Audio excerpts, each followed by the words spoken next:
Hello दोस्तों, तो guys ये जो वीडियो होने वाला है वो फोर्थ चैप्टर का लास्ट वीडियो होने वाला है द रेड ट्रक का। और यहाँ पर मैंने 2 क्वेश्चन लिए हैं और आज की इस वीडियो में खासियत ये है कि आज आपको मैं इन क्वेश्चंस के साथ साथ इंग्लिश भी पढ़ाऊंगा, यानी इंग्लिश भी आपको सिखाऊंगा और वो भी बहुत ही ज़्यादा आसान भाषा में। यकीन मानो गाइस, तो इन क्वेश्चन को करने के बाद मैं आपको बहुत ही सरल तरीके से इंग्लिश पढ़ाने वाला हूँ एंड आपको फुल सेंटेंसेस को पढ़ने की कोई ज़रूरत नहीं है। आप थोड़ा पढ़ोगे, आपको टेंस हिंदी में आ जाएगा, चाहे फिर वो कोई सा भी टेंस हो। आप इन्हें पढ़ोगे यानी आंसर आप पढ़ोगे, आपको तुरंत समझ में आ जाएगा। बस आपको थोड़ा सा तरीका जानना है, लेकिन उससे पहले ना मैं आपको इन दोनों क्वेश्चन को करवा देता हूँ, क्योंकि इससे हमारा जो फोर्थ चैप्टर है वो कंप्लीट हो जाएगा। उसके बाद हम नेक्स्ट चैप्टर की ओर बढ़ सकते हैं और इन्हें मैं आपको तरीका बता देता हूँ कि इनको पढ़ना कैसे होता है या फिर इन क्वेश्चंस को आप कैसे पढ़ सकते हो। क्वेश्चन कोई भी हो, हिंदी में ट्रांसलेट कैसे करना होता है वो मैं आपको बताऊंगा। आपको डिड का मतलब जानने की ज़रूरत नहीं है, दा का मतलब आपको जानने की ज़रूरत नहीं है, आयरन मास्टर की आपको जानने की ज़रूरत नहीं है। मतलब ये बहुत ही ज़्यादा सिंपल तरीका है जो मैं आपको बताने वाला हूँ। तो हम सबसे पहला क्वेश्चन शुरू करते हैं। तो हमने पिछले पार्ट में 2 क्वेश्चन लिए थे, उसके बाद इस पार्ट में हम लेते हैं। अब यहाँ पर आप देखिए कि क्वेश्चन क्या है। तो यहाँ पर सबसे पहले हम क्वेश्चन को पढ़ लेते हैं। क्वेश्चन भाई हमारा क्या कह रहा है, what made the peddler finally change his वे।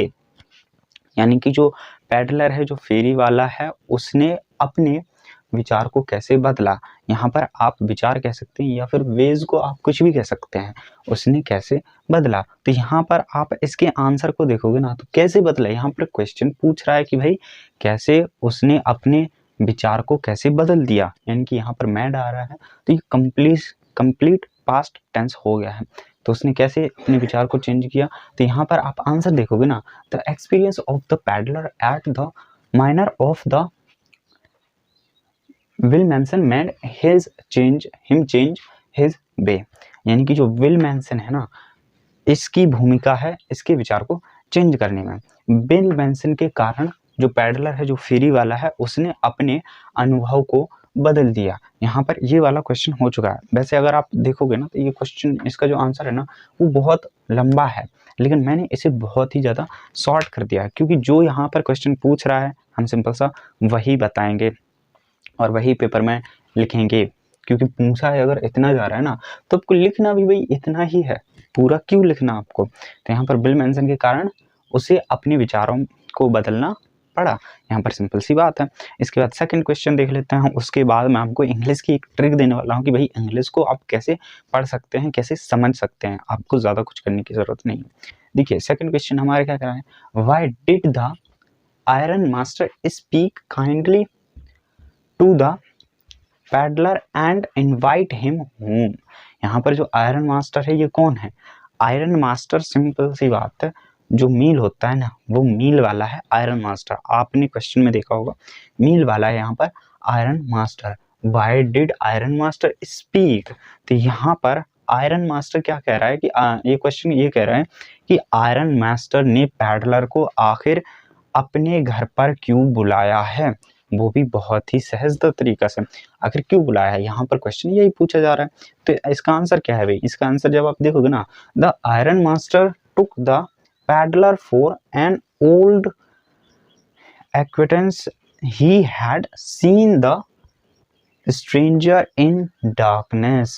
यानी कि उसने, जो आयरन मास्टर है ना, इसे लगा कि जो पैडलर है वो उसका पुराना मित्र है या फिर वो बहुत पहले से पैडलर को जानता है, इसलिए आयरन मास्टर ने किसे बुलाया, पैडलर को बुलाया। अब यहाँ पर आप देखोगे he had seen the stranger in darkness, यानी स्ट्रेंजर कौन है यहाँ पर, स्ट्रेंजर है यहाँ पर पैडलर। पैडलर को कहाँ देखा, पैडलर को, स्ट्रेंजर को डार्कनेस यानी अंधेरे में देखा। सीन मतलब देखा, आप समझ गए हो। मैं इस सेंटेंस को आपको लेकर के चलता हूँ कैसे। इस सेंटेंस में मैंने बोला था आपको कि मैं इंग्लिश आपको बताऊंगा बहुत ही आसान तरीके से, तो चलिए मैं आपको बता देता हूँ इस सेंटेंस को आपको कैसे समझना है। अब देखिए यहाँ पर क्या बोला जा रहा है, ही किसके लिए यूज़ होता है, मेल के लिए यूज़ होता है, फीमेल के लिए यूज़ नहीं होता है। फीमेल के लिए क्या यूज़ होता है, सी यूज़ होता है। तो यहाँ पर ही किस लिए यूज़ हुआ है, इसलिए कि जो फेरी वाला है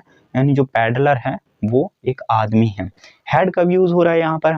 हैड किसी भी सेंटेंस को कंप्लीट, पास्ट में हुए किसी भी काम को कंप्लीट दर्शाता है। हैड इसलिए यूज होता है। इसके बाद सीन का मतलब क्या होता है भाई? सीन माने देखना। स्ट्रेंजर, स्ट्रेंजर मतलब आप कुछ भी समझ सकते हैं। इसके बाद डार्कनेस का मतलब अंधेरा। यहाँ पर आप समझ गए, ही हैड सीन यानी उसने कहाँ देखा था? डार्कनेस में देखा था, अंधेरे में देखा था। अब मैं देखा था क्यों लगा रहा हूँ? इसका यही रीजन है। अगर यहाँ पर हैड आ गया है तो आप समझिए कि एंड में था होगा, यानी देखा था। अगर हैड है तो एंड में देखा था होगा। इसलिए उसने अपने घर पर बुलाया। किसने बुलाया? आयरन मास्टर ने बुलाया। सिंपल सी बात है। He had seen the stranger in darkness. इस आंसर को भी मैंने बहुत ही ज़्यादा शॉर्ट कर दिया है। यहाँ पर ये सारे के सारे शॉर्ट कर दिए हैं। इंग्लिश सीखने का बहुत ही ज़्यादा मस्त तरीका है ये। अब मैं आपको फर्स्ट क्वेश्चन भी समझा देता हूँ। तो यहाँ पर बोल रहा है what made the peddler finally change his way. अब यहाँ पर आप देखिए कि सेंटेंस की क्रिया कौन सी आ रही है। यहाँ पर एक तो ये क्रिया है, दूसरी यहाँ पर सहायक क्रिया ये है, यानी कि ये दोनों सहायक क्रिया हैं। तो यहाँ पर भाट, अगर मैं बात करूँ कि भाई भाट तो किसी में भी लग जाता है, कोई सा भी आपका सेंटेंस हो किसी में भी भाट लग जाएगा। लेकिन जो मैड है ये सभी में नहीं लगता। मैड लगेगा केवल पास्ट में, और पास्ट जो मैड है वो मेक का सेकेंड फॉर्म है। और सेकेंड फॉर्म भाई किस चीज में यूज होता है? सेकेंड फॉर्म यूज होता है पास्ट सिंपल में।